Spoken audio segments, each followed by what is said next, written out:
반갑습니다. 탕자TV에 오신 여러분 환영합니다. 전 영상에서 7교회와 관련하여 계시록 2장에 나오는 4교회 중에 에베소와 성원아 이렇게 2교회를 살펴보았습니다.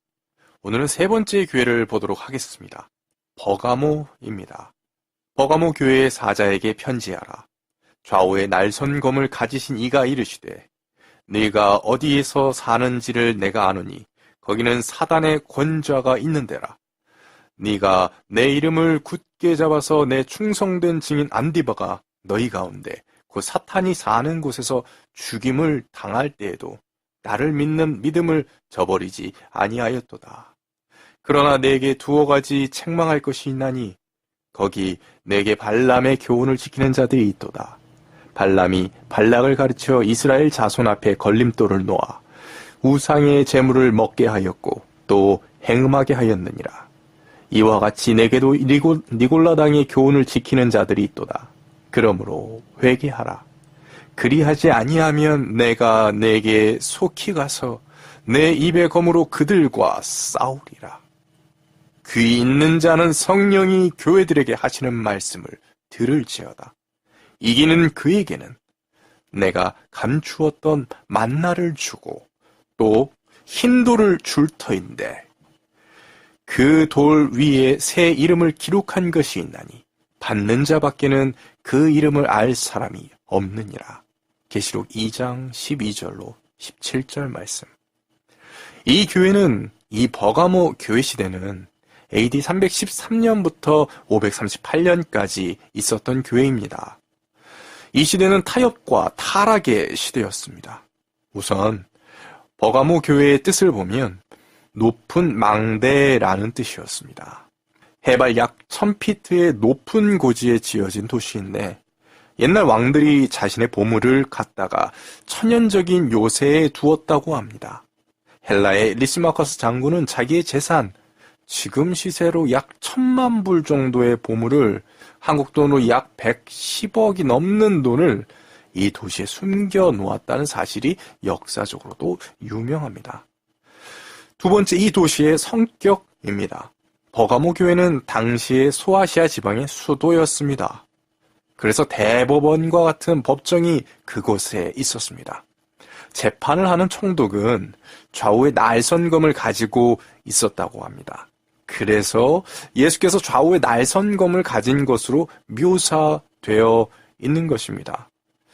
거기서 죄수는 유죄 선고를 받아 죽든지 아니면 무죄 선고를 받든지 하는 그런 선고를 받는 곳이 버가모 지방이었습니다.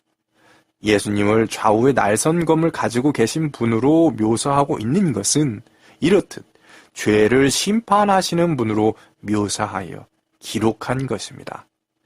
또한 네가 사는 곳에 사탄의 권좌가 있다라고 말씀하십니다. 다시 말해서 사탄의 큰 권력이 그곳에 있다는 것입니다. 페르시아가 바벨론을 쳐서 승리했을 때 많은 바벨론의 사람들이 이곳으로 이주했다는 것입니다. 그래서 그들이 바벨론의 신비주의와 이교의 가르침을 버가모로 가져왔고 그들은 대학을 세웠습니다. 사탄의 권세가 커지기 시작한 것입니다. 그러한 이교의 문화가 버가모로 옮겨왔고 로마로 옮겨왔습니다. 그런 역사적인 배경이 바로 버가모 교회 시대의 타협과 타락에 대해서 얼마나 기가 막힌 예언을 주고 있는지 모르겠습니다.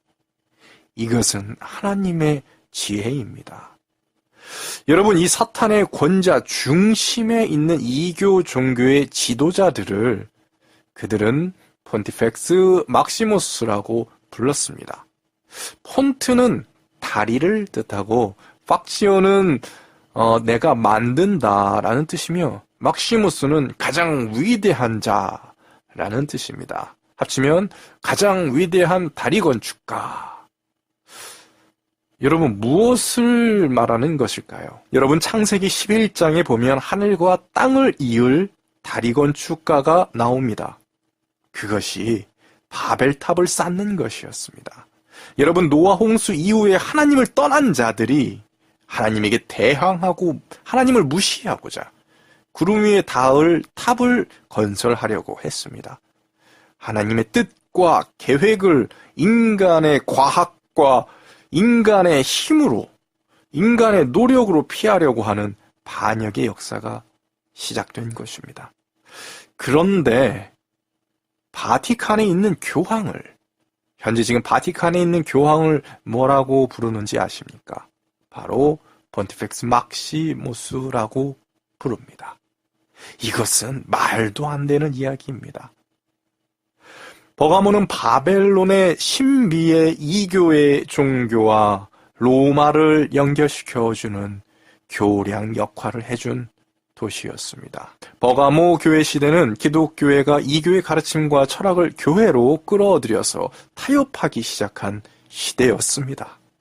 진리를 떠나서 배도했습니다. 그곳에 제우스의 신전이 세워졌습니다. 여러분, 그 안에는 항상 뱀의 형상이 있었다고 합니다.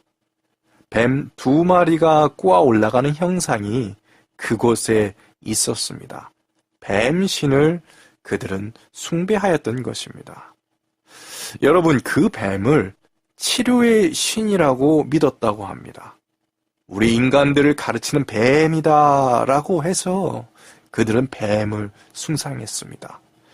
그리고 그러한 곳에 의과 대학을 세웠습니다. 여러분 아십니까?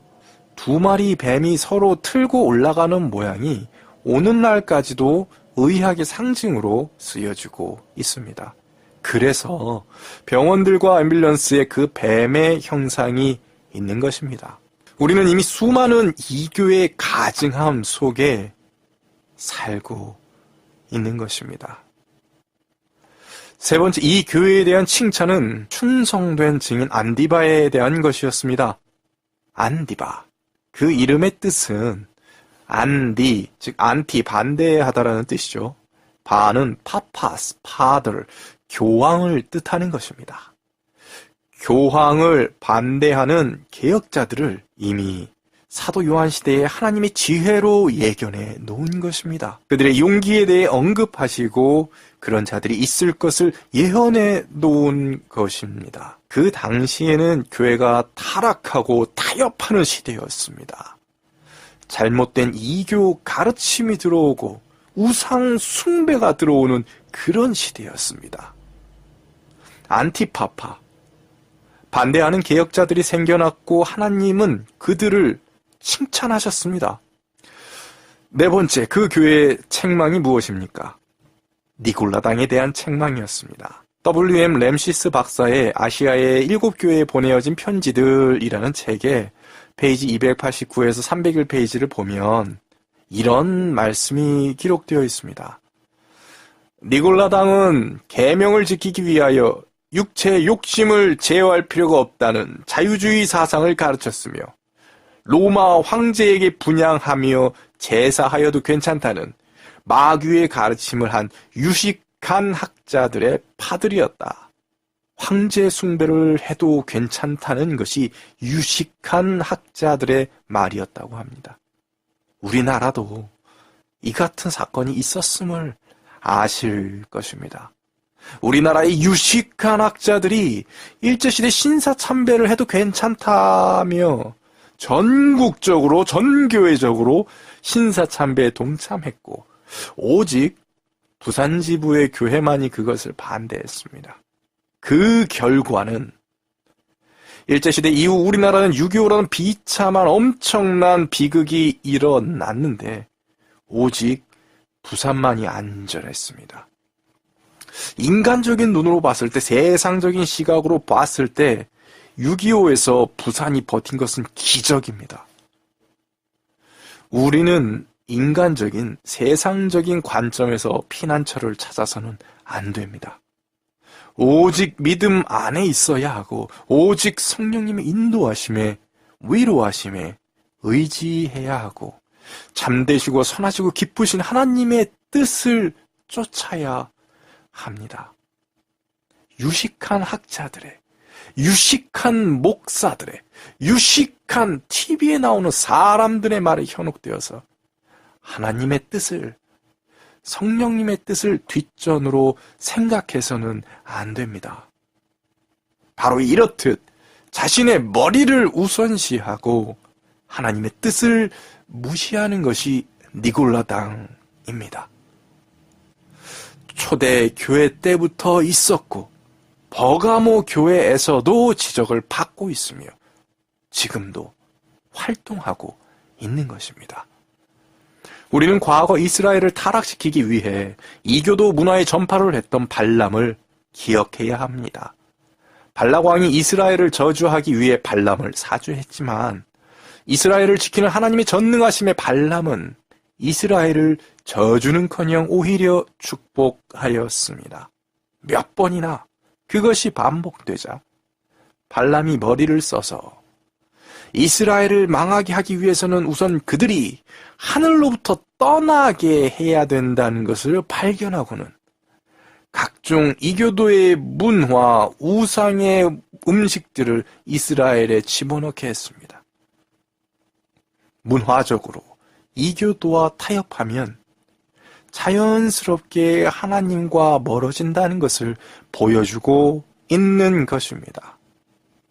지금도 동일할 뿐 아니라 오히려 더 심합니다.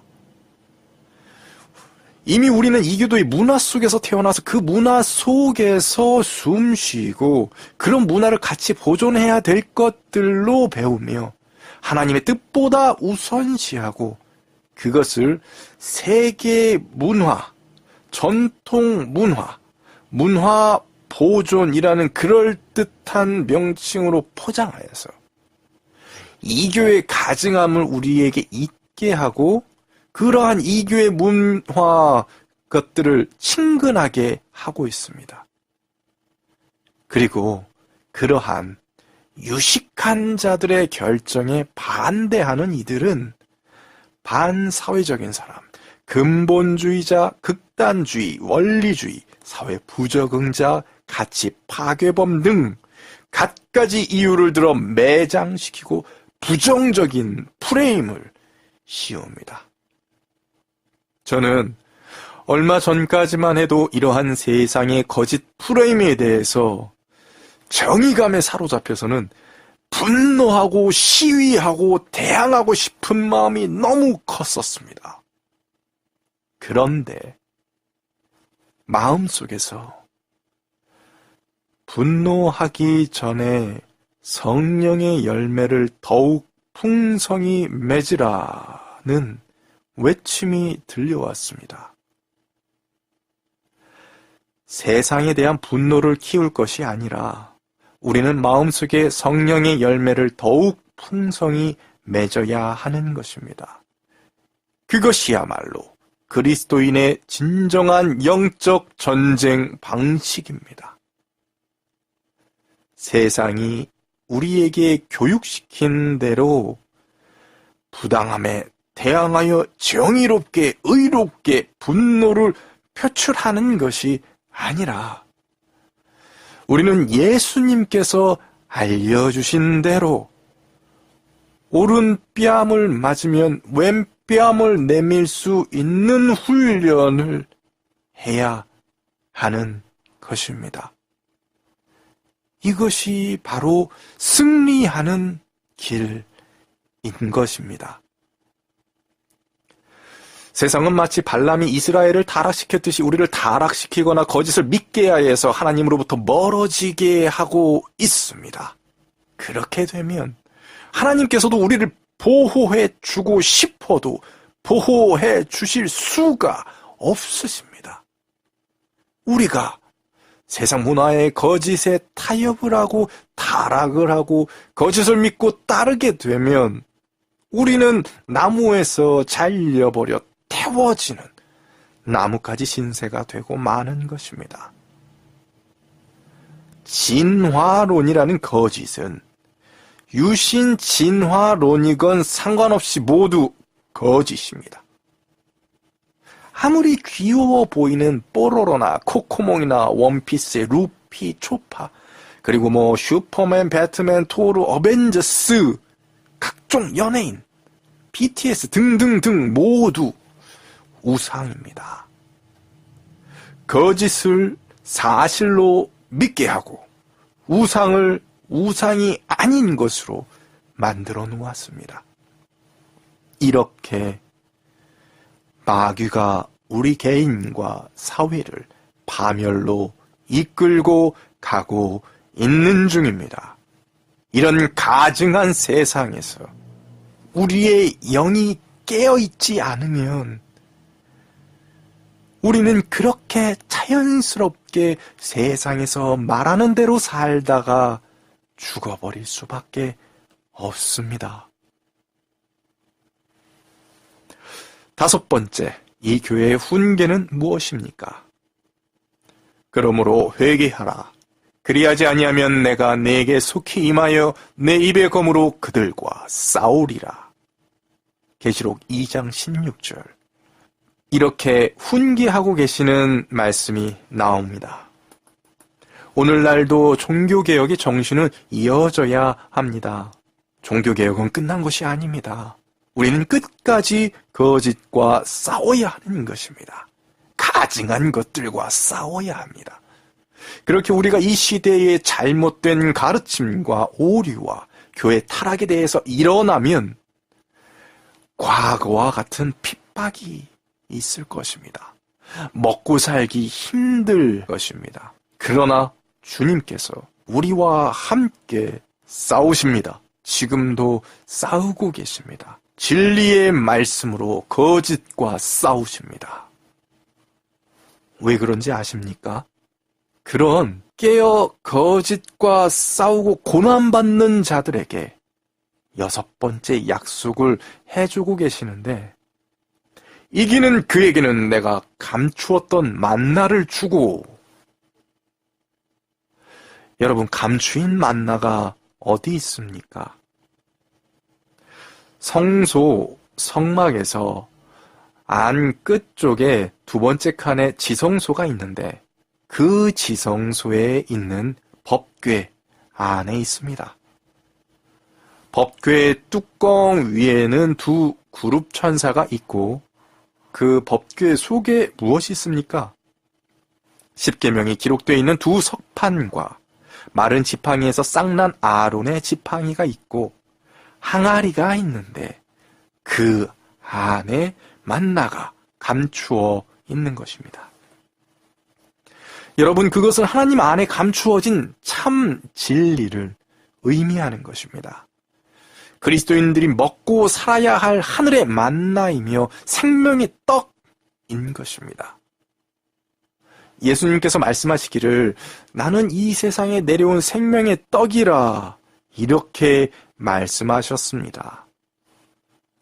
내가 너에게 한 말은 영과 생명이라, 내 말을 먹는 자들은 살 것이다 라고 말씀하셨지 않습니까? 영생하는 생명의 떡입니다. 여러분, 그러므로 우리도 주의 말씀과 진리를 항상 먹어야 합니다. 이것은 그 당시에 진리가 파괴되고 오류가 들어와서 타락한 시대인 감추인 만나, 참된 거듭난 그리스도인들은 정말 주님께서 감추인 진리를 먹고 말씀을 먹고 살게 하셨습니다. 여러분, 이 세상도 마찬가지입니다. 타협되고 거짓이 들어오고 진화론이 교과서에서 가르쳐지고 잘못된 복음이 들어와서 타락한 이 교회 시대. 그러나 여러분은 진리를 발견하실 수 있습니다. 참 말씀을 발견하실 수 있습니다. 여러분, 감추인 만나를 먹으십시오. 여러분, 사람들이 다 교회 다니면서 영적으로 죽어갈 때 여러분, 말씀, 감추인 만나를 받아 먹으십시오. 어떤 자들에게 주신다고요? 이긴 자들에게. 우리 자신과 사탄과 우리의 본성과 세상과 죄를 이기는 그런 경험을 하셔야 합니다. 이것이 참 그리스도인입니다. 그런 자들에게 주님께서 매일매일 영적으로 살 수 있는 참 진리의 말씀을 성령으로 공급해 주실 것입니다. 예레미야 15장 16절입니다. 만군의 하나님 여호와이시여, 나는 주의 이름으로 일컬음을 받는 자라. 내가 주의 말씀을 얻어먹었사오니 주의 말씀은 내게 기쁨과 내 마음의 즐거움이오나. 여러분, 만나는 해가 뜨고 지면 사라집니다. 아침이 일찍 내렸습니다. 이스라엘 백성들이 일어나서 천막을 걷고 나가면 바로 거기에 조용히 밤에 만나가 내렸습니다. 그들이 그것을 거두어서 먹었습니다. 우리들은 만나를 먹는 경험을 해야 합니다. 또한 이해하기 어려운 말이 쓰여 있는데, 이기는 자들에게 흰돌을 준다고 하셨습니다. 여러분, 과연 흰돌은 무엇일까요? 그 당시에는 판사가 정죄하는 자에게는 정죄 시에 너 죄 있다 하면서 검은 돌을 주고, 무죄를 선고할 때는 흰 돌을 주었다고 합니다. 또 노예나 종을 해방할 때에도 흰 돌을 주었다고 합니다. 그리고 장군이 전쟁에서 승리하고 돌아왔을 때 황제가 그에게 흰 돌을 트로피와 함께 주었습니다. 그리고 그 흰 돌 위에 새 이름을 기록해 주었습니다. 즉, 세상에서 이긴 자에게, 죄의 종에서 해방된 자에게 예수의 이름으로 의롭게 되어 계명을 지키는 자에게 흰 돌을 주시고 오직 당신만을 위한 새 이름을 그 위에 써주신다고 하고 계십니다. 세상에 살다 보면 똥개니, 변태남이니 등등등해서 특이한 이름들을 접하곤 합니다. 이처럼 어떤 이는 이 세상에서 자신이 마음에 들지 않는 이름으로 살아왔을 것입니다. 하지만 우리는 이 세상에서 이겨 하늘나라로 갈 때에 여호와 하나님으로부터 새 이름을 받을 것입니다. 이 세상에서 죄와 싸워 이기느라고 고생했다고 위로를 받고 상을 받고 또 새 이름도 함께 받을 것입니다. 그날을 고대합시다. 여러분, 그날을 바라보며 상상하며 이 세상에서 승리합시다. 이렇듯 우리는 영적으로 그 승리의 경험을, 이기는 경험을 해야 하는 것입니다. 나만이 아는 영적인 성령의 경험이 우리 속에 있어야 하는 것입니다. 요한복음 8장 36절에 있는 말씀입니다. 그러므로 아들이 너희를 자유케 하면 너희가 참으로 자유하리라. 여러분, 자유하십니까? 여러분, 자유하십니까? 여러분, 우리는 정말 영적으로 자유한 자들이 되어야 할 것입니다. 죄에서 승리하여, 세상에서 승리하여 자유한 자들이 되어야 할 것입니다. 네 번째 교회입니다. 두아디라 교회는 요한계시록 2장 18절로 29절까지 나와 있습니다. 두아디라 교회의 사자에게 편지하라. 그 눈이 불꽃 같고 그 발이 빛난 주석과 같은 하나님의 아들이 이르시되, 내가 내 사업과 사랑과 믿음과 섬김과 인내를 아노니 내 나중 행위가 처음 것보다 많도다. 그러나 내게 책망할 일이 있노라. 자칭 선지자라 하는 여자 이세벨을 내가 용납함이니 그가 내 종들을 가르쳐 꾀어 행음하게 하고 우상의 재물을 먹게 하는도다. 또 내가 그에게 회개할 기회를 주었으되 자기의 음행을 회개하고자 하지 아니하는도다. 볼지어다. 내가 그를 침상에 던질 터이요. 또 그와 더불어 간음하는 자들도 만일 그의 행위를 회개하지 아니하면 큰 환난 가운데 던지고, 또 내가 사망으로 그의 자녀를 죽이리니 모든 교회가 나는 사람의 뜻과 마음을 살피는 자인 줄 알지라. 내가 너희 각 사람의 행위대로 갚아주리라. 두아디라에 남아있어 이 교훈을 받지 아니하고 소위 사탄의 깊은 것을 알지 못하는 너희에게 말하노니 다른 짐으로 너희에게 지울 것은 없노라. 다만 너희에게 있는 것을 내가 올 때까지 굳게 잡으라.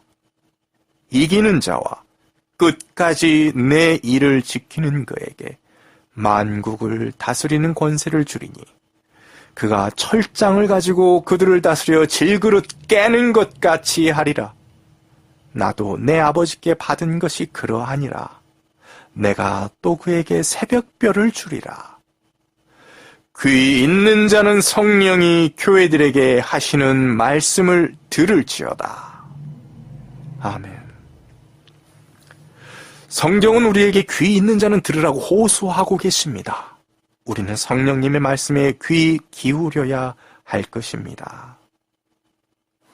이 두아디라 교회는 AD 538년에서 16세기 초까지의 교회를 의미합니다. 혹은 14세기 초라고도 볼 수 있습니다. 이 시대는 약 1000년 이상이나 계속되었던 중세기의 종교 암흑 시대를 말해주고 있는 것입니다. 성경의 진리가 타협되고 이 교회의 가르침이 교회에 깊이 들어와서 진리를 대체하기 시작한 교황권의 세력이 확립된 시기였으며 1000년 이상이나 큰 핍박이 있었던 시대입니다. 종교개혁이 일어나기 전까지의 교회입니다. 여러분, 사도 바울과 베드로와 요한은 이러한 때가 올 것을 미리 예견해 주었습니다. 누가 아무렇게나 하여도 너희가 미혹하지 말라. 먼저 배도하는 일이 있고 저 불법의 사람 곧 멸망의 아들이 나타나기 전에는 이르지 아니하리니. 데살로니가전서 2장 3절 말씀. 불법의 비밀이 이미 활동하였으나 지금은 그것을 막는 자가 있어 그 중에서 옮겨질 때까지 하리라. 그때에 불법한 자가 나타나리니 주 예수께서 그 입의 기운으로 그를 죽이시고 강림하여 나타나심으로 패하시리라. 데살로니가 후서 2장 7절로 8절 말씀. 이미 그 시대에 배도하는 일이, 즉 진리에서 떠나는 것이 있을 것을 말해주고 있는 것입니다. 불꽃 같은 눈으로 우리를 통찰하고 계시는 주님께서 우리에게 알려주고 예언해주고 계신 것입니다.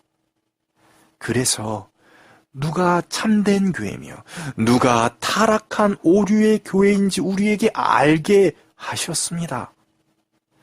핍박하는 교황청이 잘못되었고 핍박받는 종교 개혁자들이 참된 교회인 것을 주님께서 우리에게 알려주고 계신 것입니다.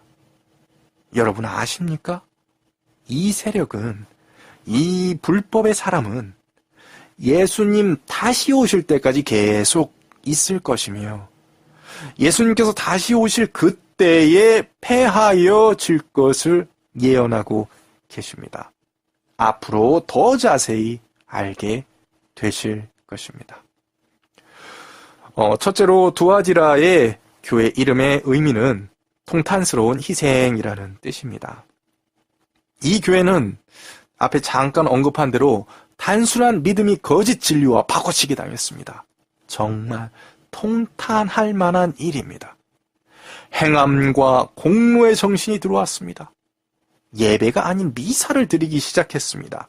성지, 순례라는 것을 강조하였고 죄를 돈으로 면할 수 있는 면죄부, 속죄권을 팔았습니다. 고행과 의식을 행하면 공로를 받아서 구원을 받는다고 가르쳤습니다.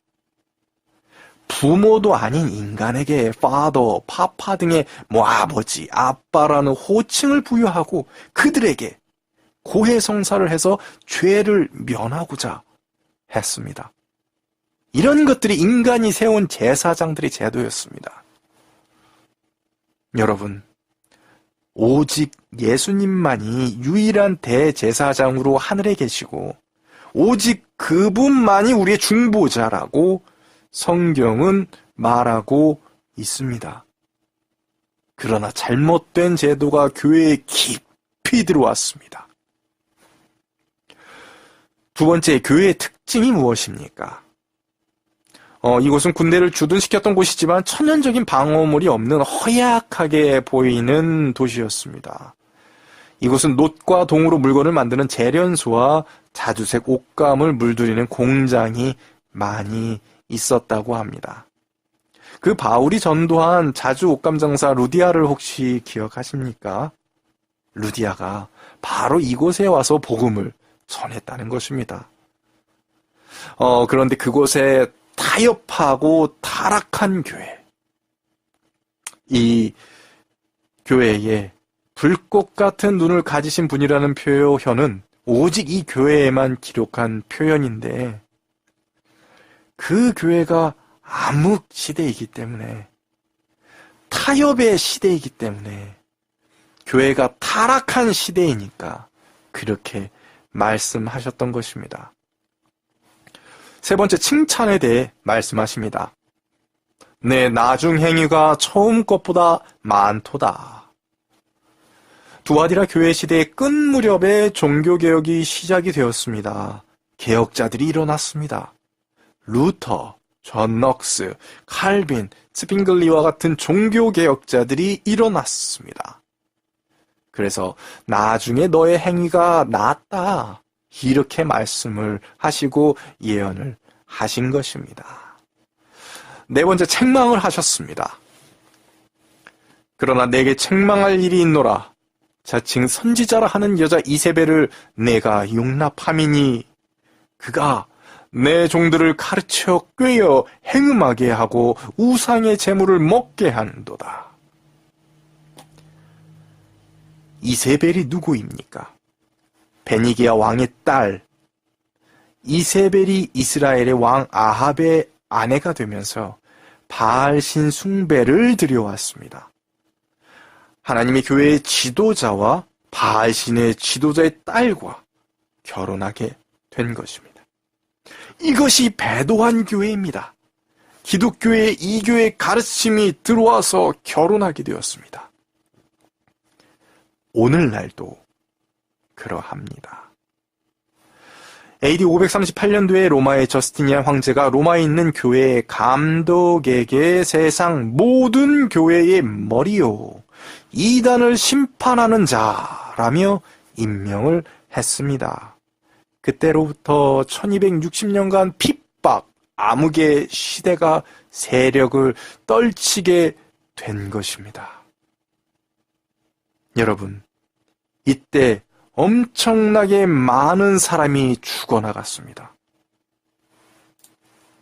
약 5천만 명에서 1억 명의 사람들이 핍박을 당하여서 순교당하여서 죽었습니다. 무수한 순교자들이 희생을 당했습니다. 여러분, 그 유명한 왈덴스인들 있지 않습니까?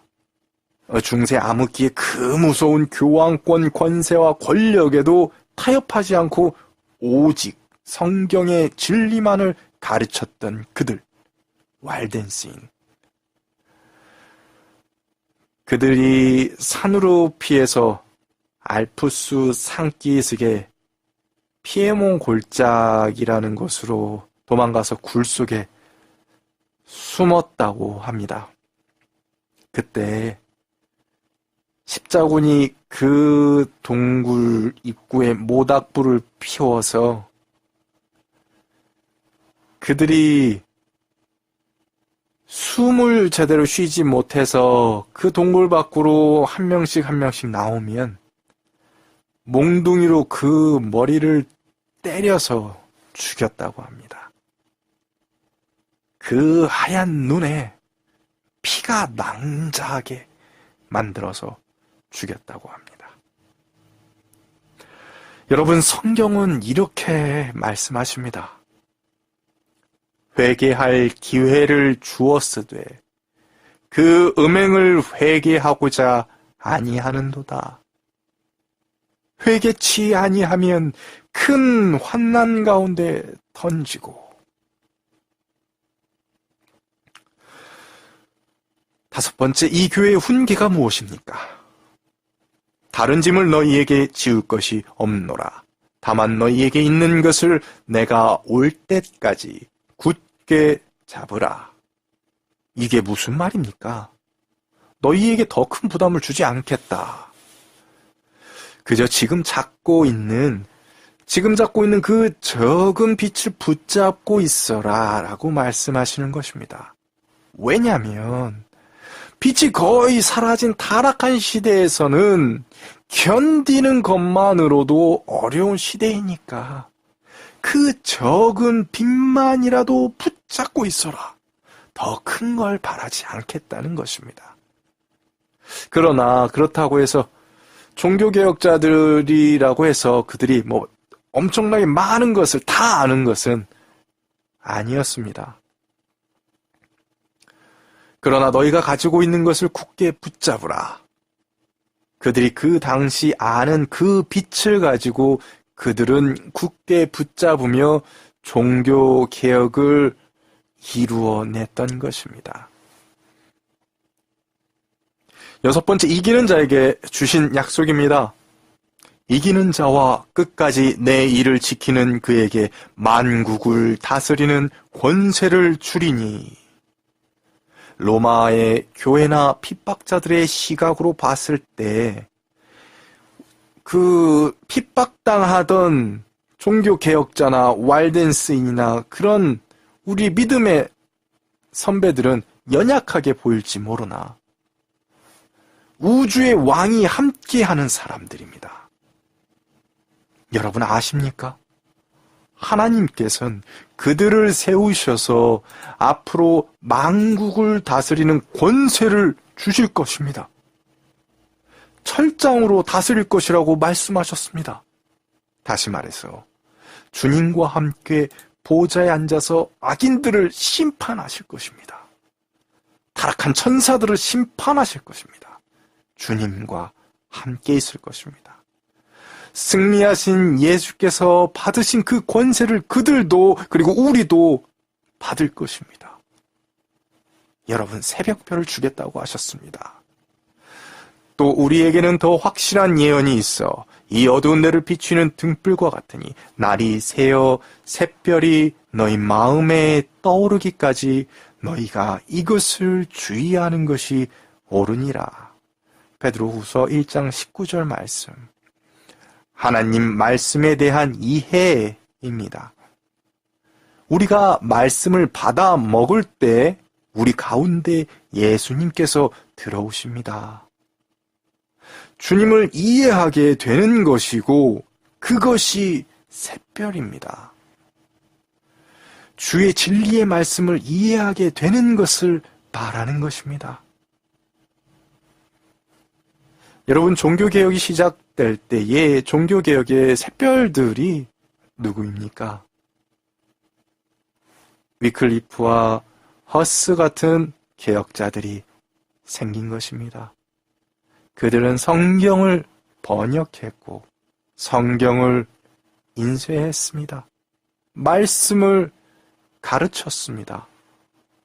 그 샛별들이 우리에게 들어오기 시작한 것입니다. 종교개혁의 샛별, 새벽별이라고 불리울만 한 것입니다.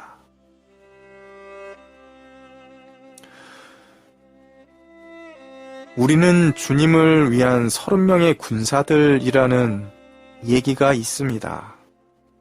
이것도 중세시대 때의 이야기입니다. 혹시 여러분 이게 무슨 이야기인지 아십니까? 교황권의 핍박에 항거하던 그리스도인들이 쫓기고 있었습니다. 십자군들이 따라갔습니다. 여러분, 그 당시 십자군들은 많은 죄수들 중에서 교황의 말을 들으면 죄를 용서해 주겠다라고 해서 군대에 온 용병들이 많이 있었습니다. 그들은 잔인하고 험악한 사람들이었습니다. 그러한 이 십자군들이 바로 이 그리스도인들을 잡아 죽이기 위해서 한 산으로 갔습니다. 거기에 30명의 그리스도인들이 있었습니다. 30명의 그리스도인들이 있었는데 그들을 붙잡아서 그 추운 겨울날 얼음을 깨고 그들을 물속에 집어쳐 넣었습니다. 그때 30명이 서로 뭉쳐서 어깨동무를 하고 그들이 노래를 부르기 시작했습니다. 우리는 예수를 위한 30명의 군사들, 우리는 예수를 위한 30명의 군사들 이라며 그들은 찬송을 부르며 그 뼛속까지 시린 물속의 고통을 견디고 있었습니다. 그러다가 한 명이 너무 추우니까, 너무 힘드니까 약해져서 나는 포기하겠습니다 라며 30명 가운데서 한 명이 포기하고 타협해서 나갔습니다. 그때에 그 장면을 보고 있던 그 십자군의 대장이 오히려 남아서 물속에서 계속 찬송을 부르는 사람들에게 감동을 받았습니다. 우리는 예수를 위한 29명의 군사들, 우리는 예수를 위한 29명의 군사들 하는 그들의 찬송 소리를 듣고서 마음에 깊은 감동을 받은 십자군 대장이 자기 옷을 벗고서 스스로 그 얼음물로 들어가면서 나도 당신들의 믿음에 동참하기 원합니다 라고 간증하고 들어갔어요. 그들과 함께 뭉쳐서 그들과 그 속에 있게 되었습니다. 그래서 이 그리스도인들의 찬송이 또 바뀌게 되었습니다. 우리는 예수를 위한 30명의 군사들, 우리는 예수를 위한 30명의 군사들. 여러분, 예수님께서 속히 오실 것입니다. 예수님께서 꼭 오실 것입니다. 이 거짓이 가득한 세상은 오래가지 못할 것입니다.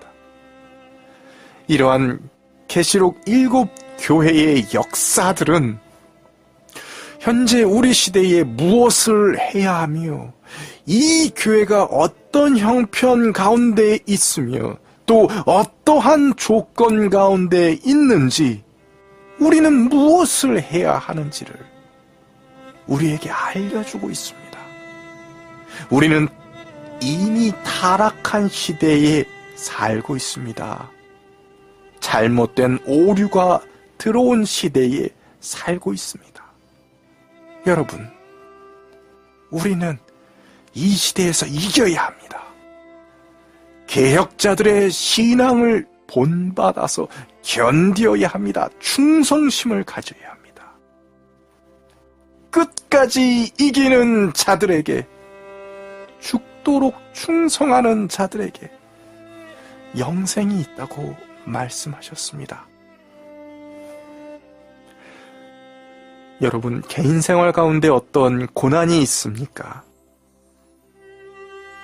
그러나 주님께서 흰 돌을 들고서 여러분을, 바로 당신을 기다리고 계십니다. 당신을 위해 지금도 간구하고 계십니다.